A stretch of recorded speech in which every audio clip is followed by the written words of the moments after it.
hingga 2024 itu satu ekosistem. Jadi nggak cuma bangun gedung-gedung saja fisik, nggak cuma bangun jalan akses, nggak cuma meratakan plaza-plaza yang disebut plaza kebangsaan, tapi juga mengisi. Mengisi itu misalnya nanti ada di situ coffee shopnya, di situ juga ada tempat kalau ada yang katakanlah kesehatannya terganggu, ada rumah sakitnya, ada kliniknya, ada hospitalnya, ada amusementnya, tadi misalnya IKEA juga mau masuk ya. Jadi itu semua yang kita benahi menjadi satu ekosistem lengkap sehingga orang yang pindah itu akan merasa dimanjakan gitu ya. Enggak malah waduh pindah ini kok susah gitu. Kami ingin, tekad kami berdua, orang yang pindah itu justru bilang ya nggak pindah rugi loh gitu. Itu sebetulnya sederhana sebenarnya, tapi ingin kita masuk mereka di berbagai macam investment tadi ya, dari yang paling besar sampai yang paling kecil. Nah ini yang sekarang kami sedang data, dan tentu saja nanti bekerja sama dengan Kadin, kita ada satgas khusus gitu ya, di Kadin juga dibentuk, di kita juga dibentuk untuk tadi mulai masuk antara interest sampai realisasi kan ada prosesnya gitu. Nah itu yang sedang kita berproses sekarang. Tapi kalau saya nggak hafal jumlahnya, tapi yang saya hafal adalah antara jumlah tanah yang tersedia sama jumlah tanah yang diminta oleh swasta, itu yang diminta 25 kali lipat dibanding tanah yang tersedia yang matang ya.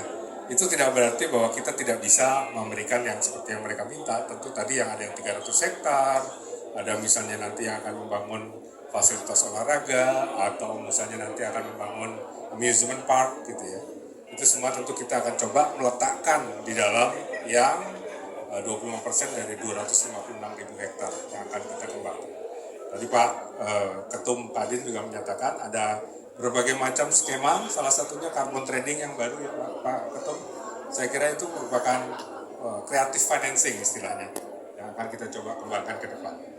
Saya kira itu Mas. Pak Doni tentang insentif. Terima kasih. Jadi IKN ini insentifnya berbeda dengan insentif biasa yang misalnya di KEK atau di kawasan-kawasan lain. Jadi satu paket total ya, mulai dari pertama penguatan kewenangan otorita. Itu adalah satu langkah bagaimana ada kepastian dalam usaha di IKN dengan satu pintu saja, dengan ini tidak ada lagi urusan lain di IKN kecuali dengan otorita. Itu yang pertama. Yang kedua, masalah tanah. Berbeda dengan pengembangan kota baru atau tempat lain, tanah sudah tersedia. Yang ketiga, masalah basis populasi. Akan ada basis populasi 60.000 ASN dan Hankam beserta masyarakat umum, pekerja, kemudian masyarakat lokal yang akan jadi captive demand dari para pelaku usaha. Nah, di luar itu kita membentuk badan usaha. Banyak pelaku usaha itu lebih, ada yang suka B2G, KPBU, ada juga yang suka B2B. Jadi ini terbuka luas kerjasama nanti GV, GO, sewa, jual beli tanah, itu bisa dilakukan oleh badan usaha ini. Nah terakhir, paket kemudahan dalam perizinan, penyederhanaan perizinan. Kemudian juga paket insentif, jadi insentif pajak ya, PPN dan PPH di tangan pemerintah. Misalnya para profesional yang bekerja di sana waktu tertentu akan kita bebaskan. Kemudian kita sedang diskusikan juga tentang tax holiday yang sepanjang-panjangnya. Kita sudah usulkan 30 tahun dan ini akan berada kesepakatan, kita akan harmonisasi. Kemudian ada super tax deduction untuk vokasi, untuk pembangunan infrastruktur, untuk pembangunan taman dan segala macam. Jadi prinsip gotong royong yang disampaikan oleh Pak Ketua Kadin dan Kepala ini, kita akan buka seluas-luasnya, modelnya seperti apa, kami akan mengakomodir baik itu secara B2G maupun dengan B2B gitu. Jadi total package yang akan beda dengan di kawasan lain di Indonesia. Dengan filosofinya itu air mengalir ke titik yang lebih rendah. Nah kita akan dapatkan ada insentif di Indonesia, di sini harus lebih rendah. Kira-kira itu filosofinya. Terima kasih. Terima kasih Pak. Yang pertama saya ingin tanya soal regulasi. Tadi Pak Presiden kan yang menyatakan sudah ada undang-undang ya Pak, Undang-Undang 3 2022. Kami ingin tahu kalau dari kalangan investor apakah itu cukup kuat untuk memberi keyakinan keberlanjutan IKN ini termasuk pasca 2024. Kemudian yang soal tadi basis populasi yang 60.000 Pak, ingin memastikan aja itu artinya 60.000 itu cuma di tahap awal di kawasan inti, Dan itu ataukah bukan cuma di kawasan inti dan juga itu nanti dalam berapa tahun apakah memang sampai 2024 nanti basis populasi 60.000 itu harus sudah ada di sana. Itu aja Pak.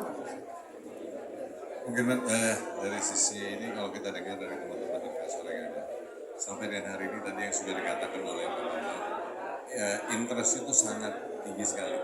Interestnya tadi sudah sampai dikatakan umur subscribe berapa? 25 kali. Itu memberikan signal dan juga bahwa interestnya tinggi dan tadi mengenai legality itu sudah menjadi sudah Pak Presiden juga katakan sudah beres undang-undang, sudah ada undang-undangnya sudah jelas. Namun sambil berjalan ini kan semua itu tidak mungkin bisa sempurna. Nah penyempurnaan itu akan kita lakukan terus dengan apa yang harus ada. Tapi pada hari ini semuanya sudah di situ.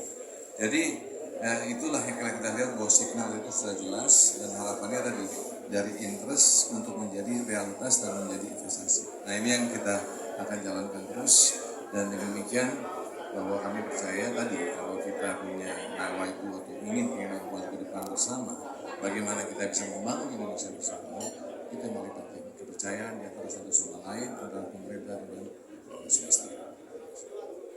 Ya kalau untuk populasi tadi Mas, populasi itu ada 5 sebetulnya komponennya. Satu pekerja sendiri. Ya, pekerja sendiri ini cukup besar jumlahnya, jadi mungkin sampai 100.000 pada saat puncak tahun depan ya. Itu tentu merupakan salah satu pasar untuk teman-teman investor. Yang kedua tadi TNI, ASN Polri yang akan pindah ke sana secara bertahap ya, mulai tahun 2004 nanti kita lihat kesiapan dari hunian. Yang ketiga adalah investment dan yang memang mengenerate atau membuat satu populasi sendiri. Contoh kalau ada tadi misalnya Jakarta International School boarding ya, ataupun universitas-universitas ya, ataupun mungkin ada nanti saya belum bisa bocorkan tapi ada beberapa SD, SMP, SMA yang juga akan membuat boarding school di sana. Ini juga akan mengenerate satu populasi sendiri. Nah kemudian juga yang mereka yang sudah tinggal di sana. Jadi populasi ini adalah sejumlah dari tadi beberapa komponen yang ada di sana.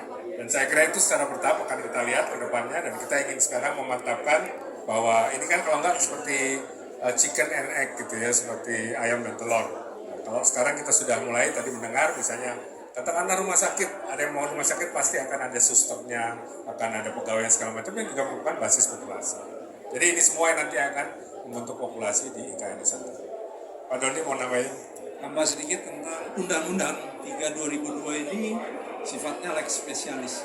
Jadi nanti tolong dilihat di pasal 12 dan pasal 42 terkait pembiayaan. Apabila ada undang-undang lain yang bertentangan dengan tujuan persiapan pembangunan, pemindahan dan penyelenggaraan, maka undang-undang lain gugur. Ini memberikan kepastian hukum dalam urusan